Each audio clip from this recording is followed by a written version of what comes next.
बुलेटिनच्या सुरुवातीलाच मुंबईकरांसाठी एक मोठी बातमी। मुंबईत गोवरच्या साथीचा धोका वाढला असून गेल्या 20 दिवसांमध्ये 7 संशयित गोवरग्रस्त चिमुकल्यांचा मृत्यू झाल्याची माहिती आहे।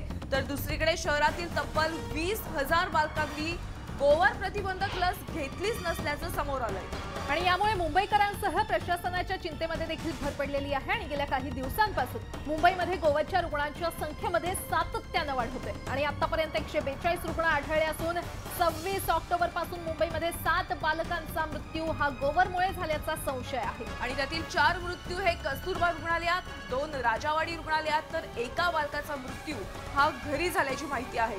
आणि बहुतांश रुग्णांवर कस्तुरबा रुग्णालयात उपचार सुरू असून 5 रुग्ण हे अतिदक्षता विभागात तर 1 रुग्ण हा व्हेंटिलेटरवर आहे।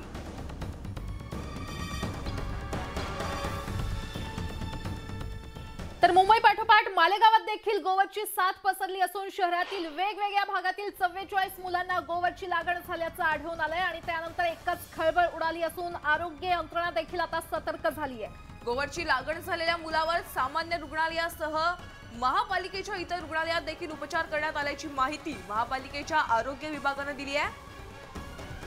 तर या सगळ्या चिमुकल्यांवर रुग्णालयामध्ये सध्या उपचार सुरू आहेत। मुंबई पाठोपाठ मालेगावात देखील गोवरचा धोका वाढला असल्याचं आपल्याला पाहायला मिळतंय।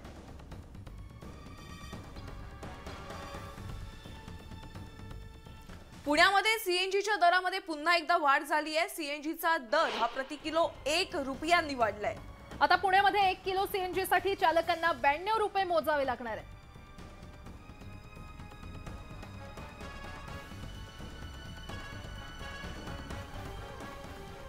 वळूयात पुढच्या बातमीकडे। महाविकास आघाडी सरकारच्या काळातील बृहन्मुंबई महापालिकेची प्रभाग संख्या वाढवण्याचा निर्णय रद्द करून ती पूर्वरत प्रभाग रचना करण्याच्या राज्य सरकारच्या नव्या अध्यादेशाला मुंबई उच्च न्यायालयात नव्याने आव्हान देण्यात आलेलं आहे।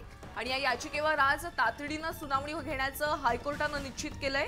त्यामुळे महापालिकेची प्रभाग संख्या आज वाढवणार का याकडे सगळ्यांचं लक्ष लागलेलं आहे। या याचिकेवर आज कोर्टामध्ये सुनावणी पार पडणार आहे आणि सुनावणीमध्ये नेमकं काय निरीक्षण न्यायालय नोंदवतं हे पाहणं महत्त्वाचं ठरेल।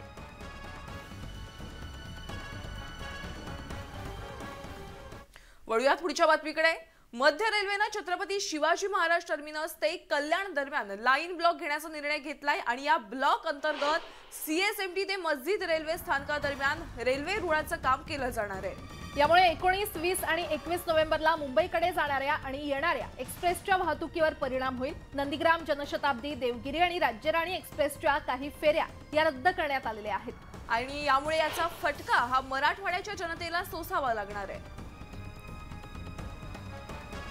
तर मुंबईकडे जाणाऱ्या सर्व रेल्वे या रद्द झालेल्या आहेत। ब्लॉकचा मराठवाड्यातील नागरिकांना मोठा फटका बसेल कारण की तिकडे जाणाऱ्या आणि येणाऱ्या सगळ्या रेल्वे या रद्द झाल्या।